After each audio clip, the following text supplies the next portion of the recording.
Hi there, welcome. Welcome to Homekeepers. How are you today, my friend? Come right on in. So glad to be here with you today. And I always like to say, welcome all you new viewers. We pray that the Lord gives them to us, and I believe He does. We'd love to hear from you.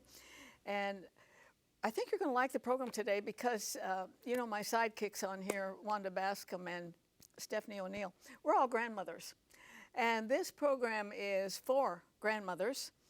And if you're not there yet, this will give you a little, just a little preview of the day that you are grandmothers. Now, Wanda and Stephanie, they're just grandmothers. I'm a great grandmother. I have 9 great grandchildren. And I tell you, there's nothing like it. I've told so many people it's such a blessing to live long enough to see great grandchildren. And they're all serving the Lord, thank God. Oh, now, I have a grandmother today, and she's written a book that all grandmothers should take very seriously. These very rocks cry out, and she brought a bunch of rocks here. And I'm going to tell you what they're all about, but I think they're very, very important as a generation who would like to pass down to the next generation the good information about Jesus and what He can do in the lives of your children, great-grandchildren, grandchildren. Because they're living in a world that you didn't know when you were younger. But every arrow that Satan has, he's got it out today. But greater is He who is in you and in me than He's in the world. So we're going to talk about this book, which really she wrote, I think, basically for her grandchildren. I'll ask her about that. But also, this woman has lived a life that just wears me out. I can hardly wait for you to hear all she's done. So interesting, all over the world doing all kinds of things. So that will be a privilege for you to meet Nancy. And then I'm going to join Stephanie. We're going to make bacon, cauliflower chowder. Next few days we're going to be making all soup. This one sounds really good. And so I'll join her for that. But before I do go over there, let me remind you again about this wonderful book by Joyce Meyer that is yours for just $23. It includes the shipping, and it is such a good book. I think in one of those chapters you're going to see yourself, and also you will see things you would really like to improve, and I can't recommend it highly enough. 1-800-229-0059 for your credit card, and box 6922, Clearwater, Florida 33758 if you're like me and you still write checks and put them in an envelope, put a stamp on them. That's what I do. Okay, and I'm here with a gal that does everything online. Yes, I do. Doesn't this sound good? Yes, it does. Yes. So we cooked bacon, okay? We left some of the drippings in the pan and cut the bacon up, and I'm going to put some onion, celery, and carrot. Yeah, just let it cook up a little bit. Yep. Caramelize, they say. Yeah. Oops. Oh. Oh, did you get burned? Listen, this girl. Careful. This Careful girl with is the grease. getting ready for the holidays. Thanksgiving's just around the corner. And I just got an email, like before I came down here, that the Christmas pajamas that I ordered for my grandchildren will be shipped out tomorrow. Because what I do is for Thanksgiving, they get a box. And right after Thanksgiving dinner, they get to open the box, and it's their Christmas pajamas, it's hot cocoa, it's a mug, all kinds of Christmas things that they have, so they can have it. My grandmother. So they can have it all through the month of December.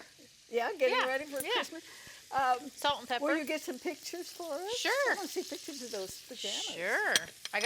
They get personalized pajamas every year. Now we're putting all this stuff in This here. is salt and pepper. It'll cook up a little bit. Yes. But Yeah, so it I'm won't getting be ready for us for another hour. We're going to let it simmer, when we Yes. Well, you're going to have enough. And garlic. You're going to have enough company that I think when it's all said and done, she's really excited right now. All said and done, you might be glad to come back here. Not going to happen. Oh, sure. Yes. No, I'm having. Bob's watching. Yeah, I'm getting. No, he's not. No. I'm having He's having lunch. I'm having 10 days off, and I'm very ready. Oh, I'm just very ready. She's like my whole family is coming for Thanksgiving. Firecracker around It's the here. first time that all of us will be together in like 24 Oh, that is years. exciting. Yeah. We're all going to be able to make it. So That is priceless. My final brother called from Pennsylvania to let me know he could make it, and I just started bawling. Oh, I think that's awesome. And there was silence on the phone, and that was Flower, by the way. There was silence on the phone, and he's like, hello, and he could hear me. He's like, are you crying? I'm like, yes, I'm just so happy. Okay, cauliflower. I'm stripping the thyme off of the little Yes, twigs we need that. Cutting it a little bit. I'm ready for that whenever you're ready. Okay. And then we're going to do vegetable broth and milk. Yes. So just get this recipe because you're not going to see it in all of its glory. Right. What about the bacon? No, the bacon is you goes on top? garnish. Yes. Okay. Yes. And this is supposed to be whole milk, but I thought, let's be crazy. I got half and half. Oh my. Just live dangerously. Just live. It's the Sometimes- holidays, so. Sometimes you have to step outside of your little comfort zone. Yes. So then you just let this cook Oh boy, for a long time. No. for a long time. At least 15 minutes till everything's fork tender, but it'll go a little bit longer I than would that. let that go a while. Yeah. It Yeah. smells divine. Yeah, just put a tiny bit in. Yes, just so you can taste but the. Our viewers are smart. They know it's not. Yeah. It's not Just tasting put a like piece it of will. bacon on there. That's all you need. Already though, It's so good, oh, right? Yeah. You know, soup Ooh, can be that's- very hearty. It's a comfort. It can be very hearty. Have a nice piece of bread and butter with this. See all the vegetables that went in that? Yes, so Just good. one good hard roll with real butter. Good butter, yes. You know, when I was on my uncle's farm in Longmont years ago, they made the butter. Oh, I can't even imagine. Yeah. That would be hard to stop eating. I know. And when you think about that as to what we buy in the store. Yeah, no. All right. It's called Bacon Cauliflower Chowder. Information's coming up on your screen. It's absolutely free. Get it any way that is convenient for you. Stay with me. I want you to meet Nancy Chandler. You're going to love her. If you would like a copy of today's recipe, you may receive it by contacting us through social media as listed on the screen. When requesting a copy through the mail, be sure to include a self-addressed stamped envelope. Thank you, and please know we always appreciate hearing from our viewers.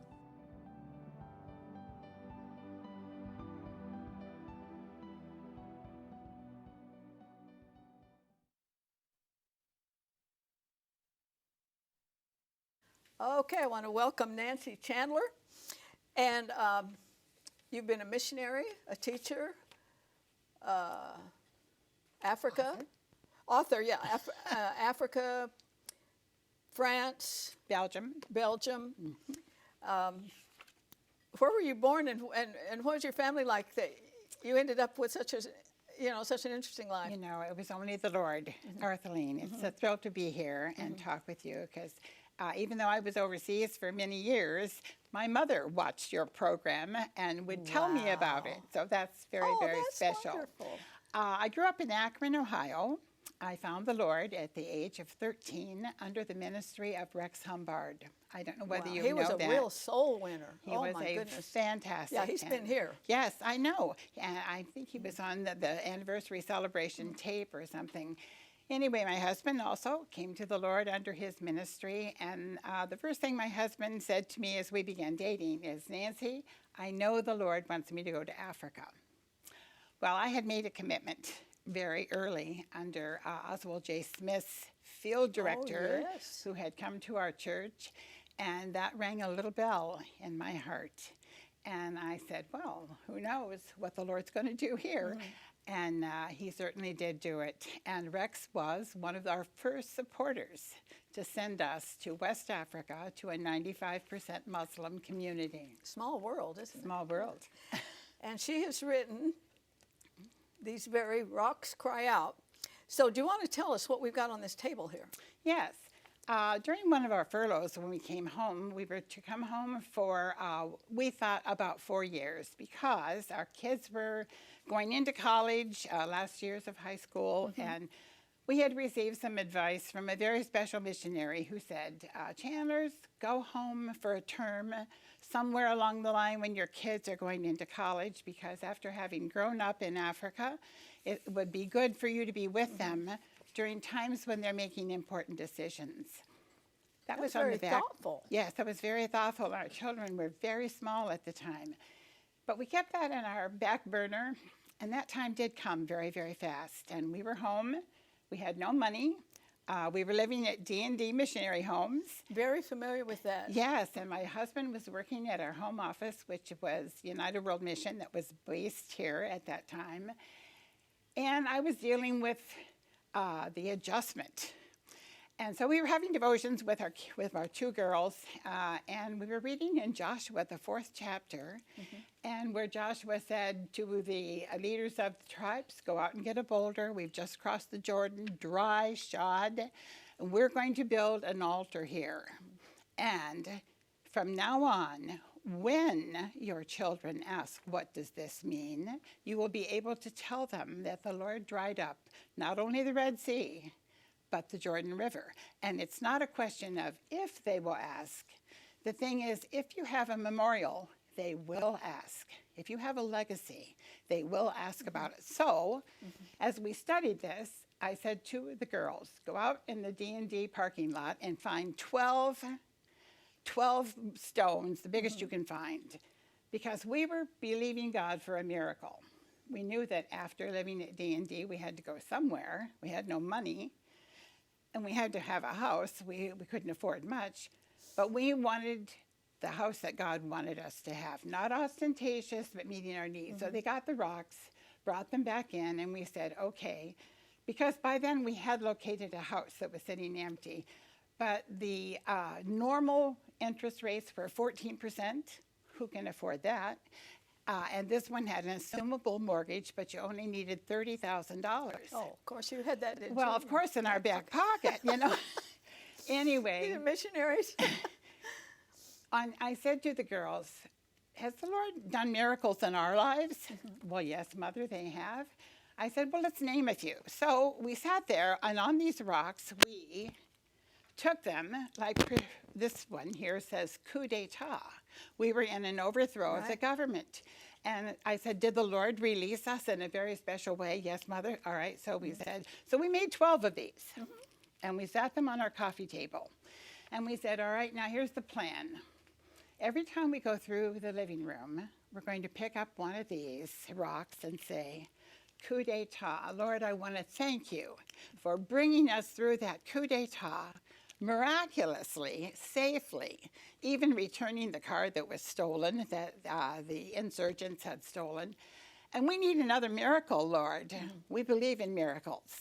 So, Lord, we need $30,000 in order to get into this house that is, we believe, the one you have for us. We did that for 3 weeks. We had all those rocks, and the Lord answered prayer in a very mighty way. 30,000. 30,000. Whoa. Whoa is right. That is wonderful. Because we had asked our parents, do you have 30,000 to loan us? No. We asked different people, no. Anyway, we kept praising the Lord for what he had done for us in the past. One day my husband came home from work, Arthelene, and he said, you know what? I got a telephone call today from a man I've never met. He lives in Oklahoma, Tulsa. He is one of the vice presidents for the Avis Car Company. He's just gotten the golden handshake from Avis, and he has a lot of money that he wants to disperse. And he said that he had heard that we were looking for a house. He was a supporter of United World Mission. So he said to my husband, how about if I give you $30,000? You make sure that you have found the house that you want, go negotiate for it, and you can use my $30,000 as long as you want. And then when the rates come down, you can buy that house from me, because at the signing, we were going to assign it to him. The kids jumped up and down. God has performed our miracle. I know, and that they could look back. There's nothing like having visual and something you can pick up. Absolutely. That you'll remember. I also was thinking of in the Old Testament where Samuel, God said, stone, Yes, Ebenezer. Absolutely. Hitherto hath the Lord helped us. Absolutely. Yeah. Okay, Nancy, I want to know about the coup d'etat. Yes. And were you in any danger? That's when we got a lot of them going around the world now, don't we? Everybody wants to protest something. Exactly. And they can get very dangerous. Yes. We were very fortunate, Arthelene, to be able to take a vacation in Gambia, which is a former English colony that is inset within Senegal. So You know, in the earlier days of our ministry, there was no place to just go and rest.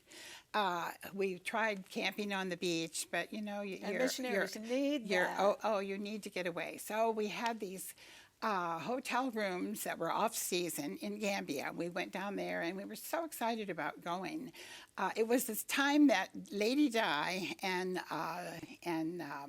Prince Charles were getting married. Oh, wow. So we didn't bring much food from home. It's about a 5-hour drive. And we said, we can hardly wait because there's British products here. We're not going to shop the first day we're there. We're just going to go to these rooms. Well, the second day we got a knock on our door, and a missionary friend said, don't go off the property. There's been a coup d'etat. They have taken the president's wife here, hostage, and all his family because the president had gone to the wedding. So stay put. Long story short, there were about 60 people at that hotel and maybe 3 or 4 other mission families. And we thought, oh, this is kind of a joke, you know, trying to take over Gambia while he's gone. But as time progressed, we got another knock on the door and they said, would you please start rationing food? And we thought, food? We didn't even bring any food. Great you vacation. Know? We're here on vacation, right? So long story short, that lasted about 6 or 7 days. And the insurgents had taken over the airport, the radio station, downtown, and then they start coming on the property asking for our cars. Well, we were doing some dishes or something in the hotel's kitchen, trying to clean up the kitchen because all the employees had left. And they said to my husband, well, first of all, I should tell you that my husband thought, well, if they come for my car, I'm going to take the spark plugs out. It won't start. He said, then I'll keep my car. We thought that was very brilliant. So here they came, and they said, who owns that combi, that station wagon out there? And my husband said, I do. And he said, okay, come with me. Where are the keys? And my husband said, the keys are in the room, in our room. He said, let's go. So as he was walking, he saw my children playing. He said, just get out of here, you know. So this insurgent took his machine gun and shot right over my husband's head. And my husband turned around and said, what's wrong? And he said, you're not walking fast enough. He said, I can walk faster, you know. So they rushed to the room, got the keys. He made my husband go back to the car with him. And my husband thought for the first time, if this doesn't start, what is he going to do to me? Well, lo and behold, it started on just a couple spark plugs, and away the man went with our car. We were very glad to just be safe. I say that was a miracle. End of the story is, as the Senegalese soldiers came to put down this coup for their neighboring country, they came to the hotel and they were told that there were insurgents hiding in the hotel. So when they arrived on the entranceway, they took their machine guns and blasted all through the hotel on the first floor. Fortunately, the little guard at the gate had laid on the floor, and we also were lying on the floor, you know, trying to be. But the thought came to me because I didn't know they didn't know that, not the insurgents, but the Senegalese soldiers. I thought, if these are insurgents, I've not prepared my girls for what could happen to them. I haven't even discussed it. Well, who would?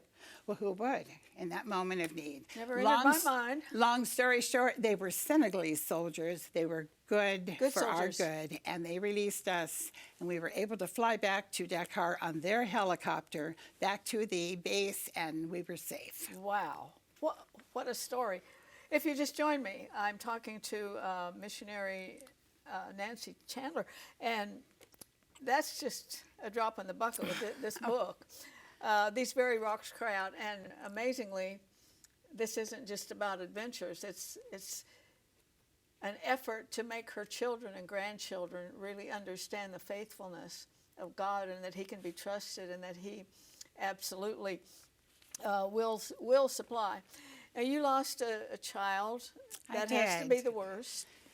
You know, I was not prepared for that. Who would be? We all believed that God was going to heal her physically. She was a believer. She loved the Lord with all of her heart. She was 46 years old. She was anointed with oil. We had a series of people praying for her. And yet the Lord took her. And that's very difficult to understand. And she said to her father at once, she said, you know, Dad, I believe in healing. I know God can heal me. I believe he's going to heal me. Why isn't he healing me? And her father answered, you know, Elizabeth, I don't know, but I do know this. God does heal. He's healed me. He's healed many people in our family. But God is sovereign. We don't know what his plan is for each of us. We're not God. We are not God. We will not question him, but we will continue to believe. You know, Nancy, what's so impressive about this, and there's information on the screen. That's her email. You can contact her, and also this can be gotten through Amazon and Kindle. And just looking at the title and all, you wouldn't grasp that this is something so dear to her heart. It's for her grandchildren to know the faithfulness. All through the scripture, he says, tell them. That's right. Remember. Bill and Gloria Gaither wrote a song, tell it to your children and your children's children that Jesus must be Lord of their life. Absolutely, Arthelene, yes. And but you know what is so impressive about your life, that you come over here, you always find something to do for the Lord. Were you speaking at Keswick this week? Great Christian school in this area. A couple weeks ago, I spoke to the Keswick senior girls. And you taught French somewhere. I did. I taught French at Northside Christian School and loved every moment of it, you know, and doing that. We still represent Mission Inter-Senegal, which is the first national mission in Senegal, and we're still raising funds for the mother church there that, you know, it's unbelievable. This is a very poor country. But that dear mother church on its own raised $160,000 over a period of 10 years to build their new church. Isn't that remarkable? It is, because in America we can't relate. No. The poverty, they have nothing. The poverty that's everywhere else. That's right. But what's impressive is Senegal, you in Belgium, you were in Belgium. Yes. Totally different field. Yes. Always working for the Lord. I love working for the Lord. I just, you know, we're getting up in years, and I said, oh, only one life, it will soon be past. Only what's done for Christ will last. I just wish I had another life to do more for our Lord, because he is so worthy. You know, Arthelene, the reason I wrote this is there's never enough time to share all that God has done with our kids or their children and their children. So we need to do a legacy for them. Exactly, and you might not write a book. No. But you can write a journal. That's right. There's all kinds of things, because they're going to need it. Time is short. We are in the last days. Yes. I'm telling you, if you don't know that, you've never read the Bible. We are definitely in the last days, and pass it on to your children. And I want to make this a theme from now on Homekeepers, that grandmothers hold a great key. And I know my grandmother's prayed for me, and I'm still living on those prayers. Too. Yes. So I hope that it's just jogged something in your life when it comes to your children. And please stay with me. I have a couple things to say before we have to say goodbye.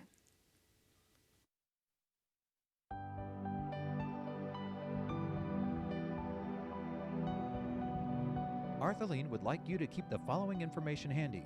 You may contact Homekeepers by writing to Homekeepers, P.O. Box 6922, Clearwater, Florida 33758, or go to www.rippy.org. Remember, we always enjoy hearing from our viewers, and we thank you for your support.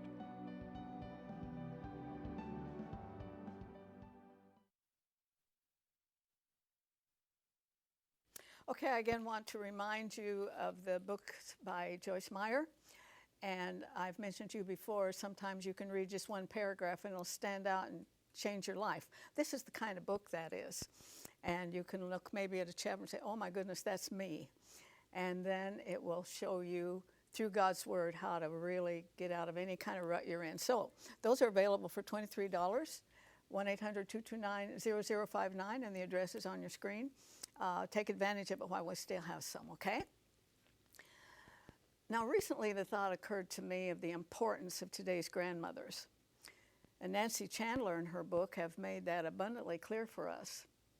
I also thought that perhaps working moms and dads might not be aware of some of the cultural forces working against their children and family. So, I would like to ask all grandmothers to step up and be aware, and you can pass the information on to the parents of your precious grandchildren. So here, I'll call it a grandmother's alert. I'm holding a Tampa Bay Times article titled, "Don't Limit Abortion Rights." No mention of the name of the author, and I wouldn't want my name on it either. But the message is loud and clear that parents should have no right to intervene in such a life-changing event for their minor child. The main problem, they seems to be rights to privacy of that child. You know, I don't remember having a lot of privacy rights as a minor. The author doesn't bring up the fact that this is the killing of an innocent baby who is not even afforded the right to life. Nor does it mention the sorrow and regret of such a decision. I've been interviewing women for more than 20 years and never one time met one who was thankful she had made a decision to end the life of her child. I have heard how when making the difficult decision for life, there were absolutely no regrets. Also, I could never forget the wonderful testimonies of God's total forgiveness, perfect peace, and restoration after seeking his redemption for a wrong choice. Now, in the past, women preferred to keep such a regretful decision a secret. But now they're encouraged to proudly proclaim it as a wonderful, liberating opportunity. Oprah Winfrey has been quoted to encourage women to shout your abortion. Well, in spite of laws that allow the extermination of a full-term infant, selling body parts and disposing of them like garbage, while at the same time abortion is praised and exalted as a woman's liberating opportunity, I can't help but remember reading somewhere way back in the Old Testament, "Thou shalt not kill." Think about it, friend, and please remember, there's no higher calling than that of a homekeeper. God bless you. If you should miss a Homekeepers program, you can catch up by going to www.ctnonline.com. Click on CTN Programs and then on Homekeepers.